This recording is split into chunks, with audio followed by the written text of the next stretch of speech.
दूर है या पास मोरे, दूर है या पास मोरे, परदेस जाई के। हैप्पी न्यू ईयर बोल पिया फोनवा लगाई के, हैप्पी न्यू ईयर बोली है पिया फोनवा लगाई के। बार बार देखब हम 12 बजे वाला, बार बार घड़ी देखब 12 बजे वाला। व्हाट्सएप पे चैट देखब नया साल वाला, व्हाट्सएप पे चैट देखब नया साल वाला। हैप्पी न्यू ईयर बोली है पिया, हैप्पी न्यू ईयर बोली है पिया, हंसी मुस्काई के। हैप्पी न्यू ईयर बोली है पिया फोनवा लगाई के, हैप्पी न्यू ईयर बोली है पिया फोनवा लगाई के। दूर है या पास मोरे, दूर है या पास मोरे, परदेस जाई के।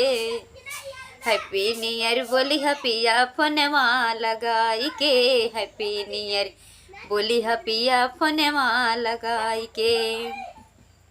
आई गयल नया साल 2025, आई गयल नया साल 2025। सबके पौआ लगबै और लेबै आशीष, सबके पौआ लगबै और लेबै आशीष। सुबह सुबह दिन बीतै, सुबह सुबह दिन बीतै, हंसी मुस्काई के। फोनवा लगई है पिया हैप्पी न्यू ईयर बोल के, हैप्पी न्यू ईयर बोली है पिया फोनवा लगाई के, हैप्पी न्यू ईयर बोली है पिया फोनवा लगाई के।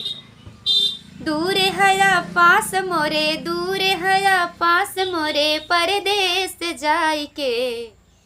हैप्पी न्यू ईयर बोली है पिया फोनवा लगाई के, हैप्पी न्यू ईयर बोली है पिया फोनवा लगाई के।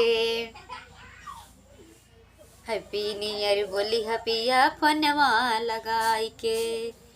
तो कैसा लगा हमारा गीत? बहुत ही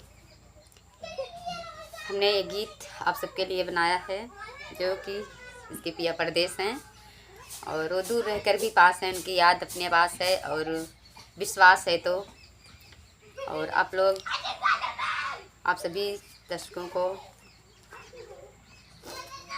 बहुत ही